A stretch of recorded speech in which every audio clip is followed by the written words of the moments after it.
के बारे में बताना चाहती हूँ। आज आप इसे ध्यान से सुनेंगे और मेरी गलतियों को माफ़ करेंगे। वुमेन लीड डेवलपमेंट होता क्या है?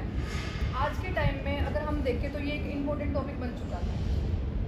अपने जो ग्रंथ होते हैं, ग्रंथों में भी ये बताया हुआ है कि स्त्री की पूजा जहाँ की जाती है वहाँ पर देवता निवास करते हैं। लेकिन बात देखो, स्त्री की पूजा, ये सब बातें हमारे ग्रंथों में बताई गई है, फिर भी हमें इस शक्ति की ज़रूरत है, हमें डेवलपमेंट की ज़रूरत है, हमें अपने लिए सेफ्टी की ज़रूरत है। तो ये सारी बातें मैं आपको इस छोटे से शब्दों के माध्यम से बताऊंगी। और होता क्या है इसका, वुमेन लीड डेवलपमेंट होता क्या है?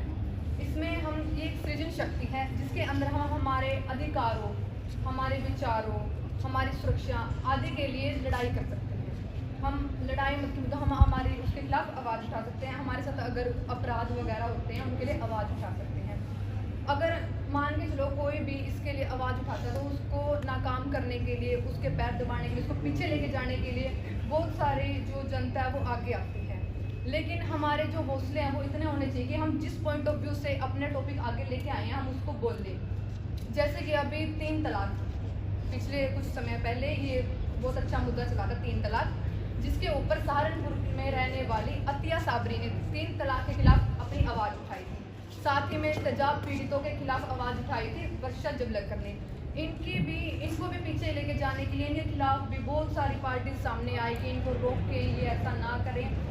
अगर हम देखें कि जो एजुकेशन रेशो है हमारा, आज के टाइम में एजुकेशन रेशो मेंस का है 80.3% और वुमेन्स का है 70.3%। इसके लिए भी हमें अपने आप को बहुत ज़्यादा आगे लेके जाने की ज़रूरत है। देखा जाए तो कुछ ग्रामीण क्षेत्र होते हैं जहाँ पर औरतें अपनी शिक्षा नहीं स्टार्ट करती, अगर स्टार्ट भी कर लेती हैं तो वो उसको बीच में रोक देती हैं। कहीं ना कहीं कारण हो जाता है रूढ़िवादी विचारधाराएं, पुरानी विचारधाराएं। आप सबको भी पता है कि जो भारत है वो विचारधारा और रीति रिवाजों, परंपराओं से घिरा हुआ एक देश है। और हम चाहते हैं कि जो ये हमारे क्षेत्र हैं, जैसे शिक्षा का क्षेत्र हो गया, कार्य क्षेत्र हो गया, इन सब में भी हम एटलीस्ट इनके बराबर तो आगे चले, हम आगे जाएं, वो तो बिल्कुल अच्छा होगा। कम से कम इनकी बराबरी तो कर सके हम। तो जो हमारे एजुकेशन का क्षेत्र है उसमें तो हमें थोड़ा सा और इम्प्रूवमेंट की ज़रूरत है। अगर देखा जाए कार्य क्षेत्र, तो आंकड़ों के अनुसार पता चला है कि 30% लेडीज सॉफ्टवेयर इंडस्ट्री में काम कर रही हैं। और हम साथ के साथ बात करते हैं तो ग्रामीण क्षेत्र की महिलाएं तो कहीं ना कहीं अभी फिर भी पीछे है, लेकिन शहरी क्षेत्र की महिलाएं आज के समय में पुरुषों की बराबरी करने के लिए पूरी तरह से तैयार है। सरकार भी हमें पूरी तरह से सपोर्ट कर रही है। कुछ मुख्य योजनाएं हैं जो सरकार के द्वारा हमारे लिए लागू की गई है, जिससे हमें बहुत ज़्यादा फायदा होता है। जैसे कि कन्या भ्रूण हत्या, बेटी बचाओ बेटी पढ़ाओ, कन्या भ्रूण हत्या पर रोकथाम, बेटी बचाओ बेटी पढ़ाओ।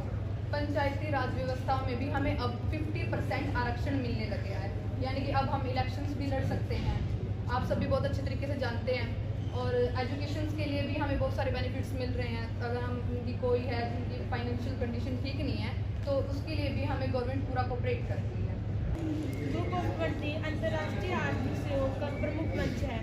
यह सभी प्रमुख अंतर्राष्ट्रीय आर्थिक मुद्दों पर वैश्विक संरचना और अधिशासन निर्धारित करने तथा उसे मजबूत करने में महत्वपूर्ण भूमिका निभाता है।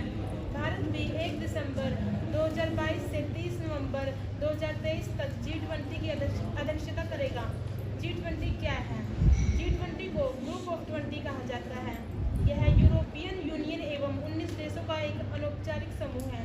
G20 शिखर सम्मेलन में सभी नेता हर साल जुटते हैं और वैश्विक अर्थव्यवस्था को कैसे आगे बढ़ाया जाए इस विषय पर चर्चा करते हैं। इसका गठन सन 1999 में हुआ था। इसकी शुरुआत जर्मनी की राजधानी बर्लिन से हुई थी। दुनिया भर का 85% कारोबार G20 सदस्य देशों में ही होता है। वहीं G20 में ब्राज़ील, ऑस्ट्रेलिया, कनाडा, चीन, France, Germany, Bharat, Italy, Japan आदि देश शामिल हैं। भारत के सामने इसे लेकर कठिन चुनौतियां हैं। भारत को अंतर्राष्ट्रीय आर्थिक नीतियों को आकार देने और अपनी वित्तीय स्थिरता को बढ़ाने में भाग लेने का अवसर प्रदान करता है। G20 में अनेक मुद्दों पर विचार किया गया था, जिसमें कोविड-19 महामारी के बाद बनी वैश्विक आर्थिक संकट वाली स्थिति से बाहर आने, स्थायी और समावेशिक आर्थिक विकास को बढ़ावा देने और असमानता और गरीबी को दूर करने जैसे मुद्दे शामिल हो सकते हैं। नेता जलवायु संकट से निपटने, अंतर्राष्ट्रीय व्यापार प्रणाली को मजबूत करने और अंतर्राष्ट्रीय वित्तीय स्थिरता को बढ़ाने के तरीकों पर चर्चा करेंगे। G20 शिखर सम्मेलन के चर्चा के प्रमुख विषयों में से कोविड-19 टीकों का रोल आउट और महामारी से निपटने के लिए चल रहे प्रयास होने की उम्मीद है।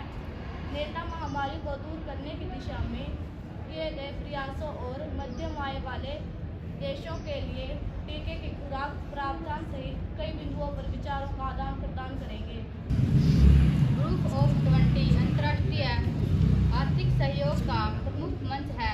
यह सभी प्रमुख अंतर्राष्ट्रीय आर्थिक मुद्दों पर वैश्विक संरचना और अधिशासन निर्धारित करने तथा उसे मजबूत करने में महत्वपूर्ण भूमिका निभाता है। भारत भी 1 दिसंबर 2022 से 30 नवंबर 2023 तक G20 की अध्यक्षता करेगा।